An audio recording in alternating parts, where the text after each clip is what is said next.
ఇప్పుడు లేడు. ప్రతి దాని మీద ఒక పోలీసులతో వేధింపులకు గురి చేయడం, రాజకీయ నాయకులతో వేధింపులకు గురి చేయడం, కుటుంబాలు ఆర్తనాదాలు పెడుతున్నాయి. ఓ బిడ్డ కళ్ళ ముందు చనిపోతుంటే ప్రశ్నించలేనటువంటి మానసిక వైకల్యంతో ఈరోజు ప్రతి కుటుంబం కూడా నిర్వీర్యంగా నిర్జీవంగా ఉంటూ ఎందుకు చేతకానటువంటి వాళ్ళగా ఇళ్లలో ఏడుస్తున్నారు.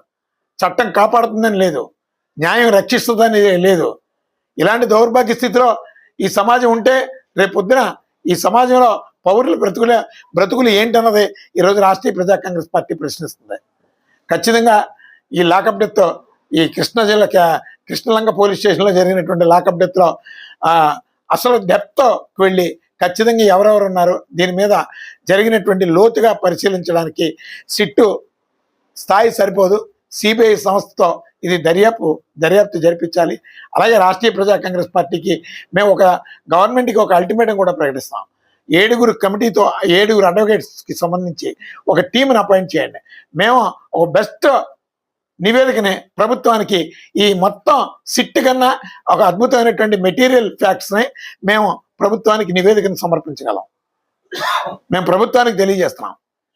అలాగే రాష్ట్ర వ్యాప్తంగా అజ్ఞాతంలో మనుషులు చనిపోతున్నారు. ఎలా చనిపోతున్నారో తెలుస్తలేదు. తూర్పుగోదావరి జిల్లాలో లాకప్ డెత్ జరిగింది. దాని మీద ఎవరికి బాధ్యత లేదా? న్యాయస్థానంలో కూడా అతను పరారీలో ఉన్నాడని చూపిస్తున్నారు. మేము కొన్ని రోజులుగా, కొన్ని నెలలుగా గగ్గోలు పెడుతున్నాం. ఒకే కుటుంబంలో 5గురిని చంపేశారు. ఇంకా సిగ్గుపడాల్సినటువంటి విషయం ఏంటంటే రాజమండ్రి పోలీసు వారు మొత్తం భారతదేశంలో ఆదర్శంగా నిలిచేటటువంటి ఒక కార్యాచరణ ఉంది. మర్డర్ కేసుని రిఫర్ చేశారు. భారతదేశంలో ఏ పోలీస్ స్టేషన్ ఆ సాహసం చేయదు. ఒక మర్డర్ కేసుని ఒక పోలీస్ స్టేషన్ రిఫర్ చేసింది. అసలు కాన్స్టిట్యూషన్లో ఈ రోజు వరకు అలాంటి పరిస్థితులు ఉన్నాయో లేదో అనేది మాకు అర్థం కావడం లేదు. ఇలాంటి పరిస్థితులు ఉంటే ఈరోజు వ్యవస్థ పూర్తిగా సర్వనాశనం అయిపోతుంది.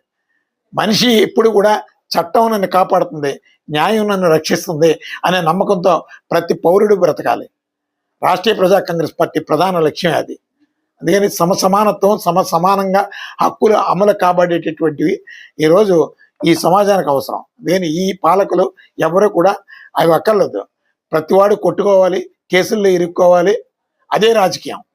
రాష్ట్రీయ ప్రజా కాంగ్రెస్ పార్టీ ప్రధాన లక్ష్యం ఒకటే, అందరికీ పౌర భద్రత. ఖచ్చితంగా రాష్ట్రీయ ప్రజా కాంగ్రెస్ పార్టీతోనే అదుగో రాష్ట్రీయ ప్రజా కాంగ్రెస్ పార్టీ ఒక్కటే అంతా ఒక గొప్ప పాలనను అందించగలదని, అలాగే రాష్ట్ర వ్యాప్తంగా ఉన్నటువంటి అన్ని జిల్లాల్లోని, అన్ని నియోజకవర్గాల్లోని రాష్ట్రీయ ప్రజా కాంగ్రెస్ పార్టీ